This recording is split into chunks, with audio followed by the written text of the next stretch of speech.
Et puis au Pays d'Hollande, la suite de l'enquête concernant le commando des attentats de Paris du 13 novembre, puisqu'on a une nouvelle identification. Il s'agit de Chakib Akrou, un belgo-marocain. Donc tu étais très proche, tu nous as dit de 25 ans.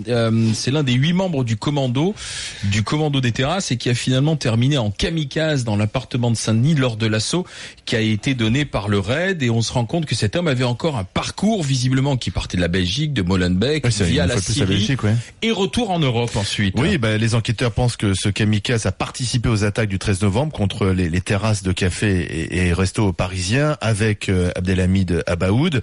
Il est également mort dans l'assaut de Saint-Denis. D'ailleurs, il faudra quand même un jour qu'on nous explique exactement ce qui s'est passé lors de cet assaut. C'est les 5000. Comment ils sont morts? Les 5000 cartouches qu'on a retrouvées. Les hommes du RAID. Moi, j'aimerais bien qu'un jour avoir une explication. Quand même, j'aimerais bien que Bernard Cazeneuve nous explique comment on a pu tirer 5000 fois alors que semble-t-il face à eux, il y avait 3 personnes dont une femme avec simplement une arme.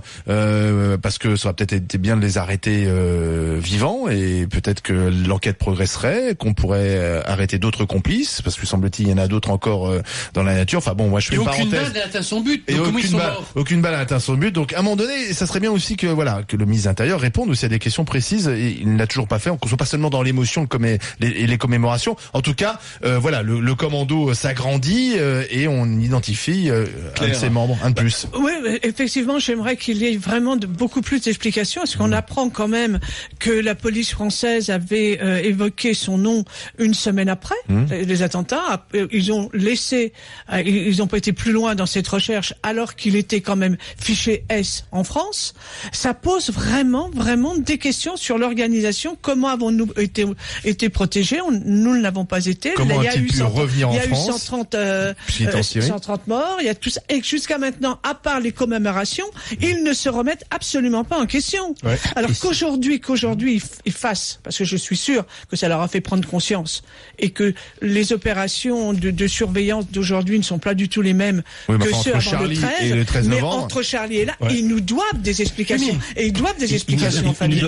Surtout, c'est qu'il faut qu'on soit tous conscients que ça va péter, quoi. Si ça continue comme ça, si on a encore 1 ou 2 attentats, pour l'instant on arrive à peu près à mettre des rustines à droite, à gauche pour éviter que ça explose, mais si ça continue comme ça, on va tous se mettre sur la gueule. Écoute, ça va péter dans ce pays. Il faut que vraiment les politiques en soient conscients. Il va y avoir des luttes entre des personnes, il va y avoir la guerre civile, on y va tout droit. Si on accorde des attentats, on pourra pas empêcher certaines personnes de prendre le pouvoir, on pourra pas empêcher certaines idées de prendre le pouvoir, et on pourra pas empêcher des personnes de prendre les armes pour se protéger, parce qu'on est en train de découvrir qu'on est en guerre, pas une guerre comme nous l'a appris à l'école, parce qu'on nous a appris une guerre à l'école, une nouvelle forme de guerre, et petit à petit les Français se disent on est en guerre, et quand on est en guerre on prend les armes. C'est ce qui va se passer si ça continue. Donc l'État aujourd'hui, au-delà des commémorations, des hommages et de faire pleurer dans les chaumières en faisant venir Johnny Hallyday sur la place, dont on se fout totalement des commémorations et des hommages, c'est surtout un devoir aujourd'hui d'infiltrer, de prévoir et d'agir, parce qu'on ne pourra pas tenir très longtemps avec des rustines.